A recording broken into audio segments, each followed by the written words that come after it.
Hello, welcome, and yes, we're back on air.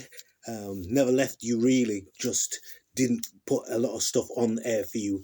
Did a lot of other things, did a lot of mixes, a lot of tracks I've produced myself are now out and available for you to listen to. And we did this series with the fact that we're all enjoying life and we're all on a journey. That's the name of this particular vlog in itself. It's in its entirety. It's my journal, my journey. We're all on a journey. And I stopped at the 90s because that was the year when I was really and truly becoming a young adult, coming out of my teens into my early 20s. So the 90s was great time for a lot of us. A lot of you out there remember the 90s as a great time, great music, especially in the dancehall era, the reggae era. There were some great songs, great artists that we remember even to this day. We have Beanie Man, we have Bounty Killer, all coming out of that era. King Jammies, Black Scorpio, Bobby Digital. What else could I name? Danny Brown, Steely and Clevey. So many wonderful producers, engineers, Soulgy, Colin Roach, Thriller U, Sanchez D, Barrington Levy, Gregory Isaacs, Earl 16, so many artists, Marcia Griffiths. I can go into so many names. Papa San, Lieutenant Stitching, Frankie Paul, of course, Little Kirk. So many other names will pop up in between now and when I prolong the series, because the 90s was the time when I went into the sound systems, joining Young Rebels with a group of friends, all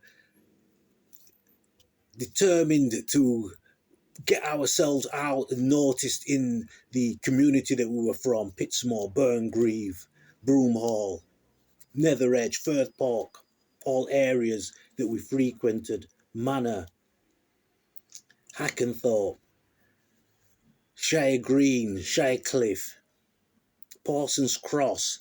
So many areas that we were able to then mingle inside with our music, because there was still the hip hop scene that was running very strong at the time. I was still part of that, still had my ears to the ground, listening to artists, rappers, different genres of music were breaking out: house music,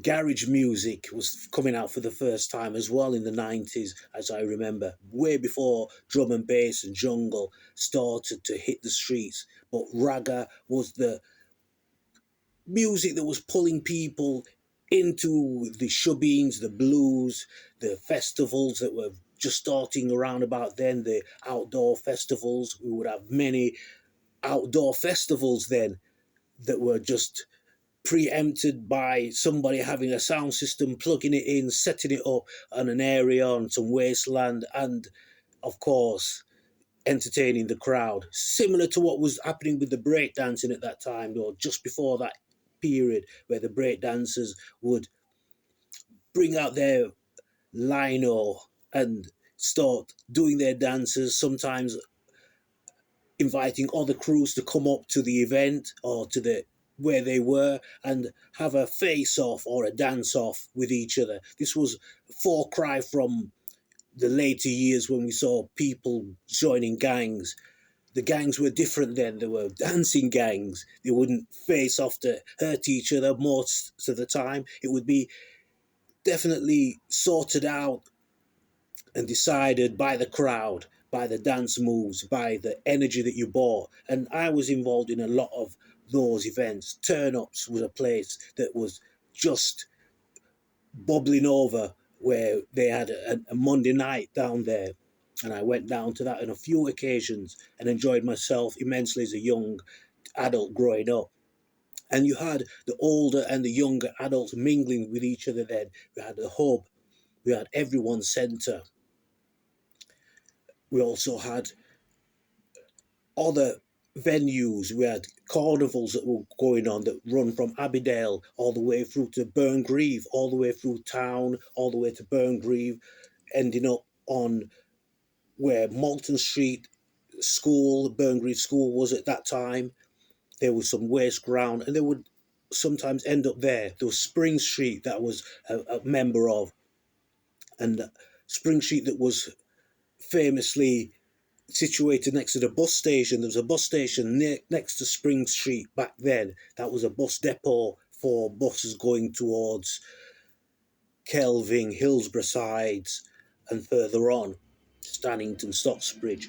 The buses would usually alight in the Spring Street area, and there was a little unit or hut that or building that was set up that was run by the council, and we often went down there as young youths and learned valuable skills, community skills. And I do remember a lot of the workers fondly as they mentored me throughout my career when I went into youth work, which was later on in the 90s. So all through my journey, I've always tried to interact with the community, try to bring in things that are good for people's well-being, hopefully. You know, we don't always get it right, and often we fall foul of the system because of maybe our predicament. And we're not here to blame other people for our wrongs and our faults. These are just things that happen. And during the 90s, there was a heavy police presence on the streets. There was a lot more police and they were more proactive. So if you look back on then to how things are now, it was far more different. It was a lot more hostile environment for a young person. If you didn't have a job, if you didn't have money, you would often be on street corners doing things that may bring you to the attention of the law. Much like what's happening now, you see young people hanging on the streets and they're being monitored and they may not realize it, and even their parents may not realize that's what's going on, but they're being monitored all the time. And this is why the police then intervene when they believe that there is unlawful activities going on. So I look back at the 90s as that was a time when you learned about this environment, how the streets are, that they are really run by the law and the government.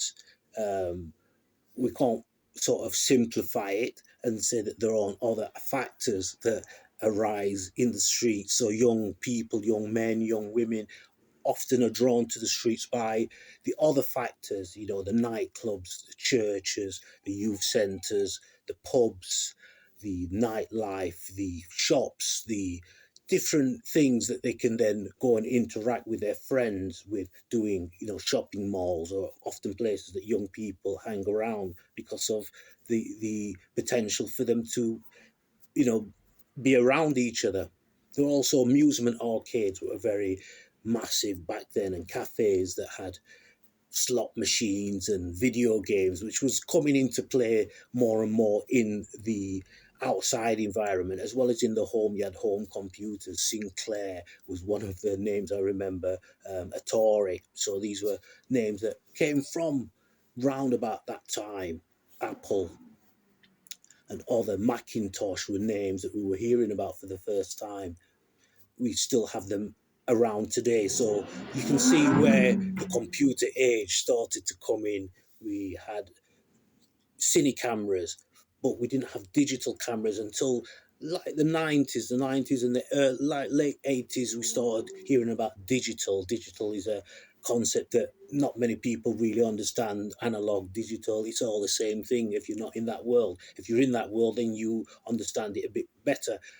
Could we say which one is the best? Is analog better than digital? Then that's your preference. A lot of people, because maybe they were born in the time of analog sound, especially in music, prefer analog.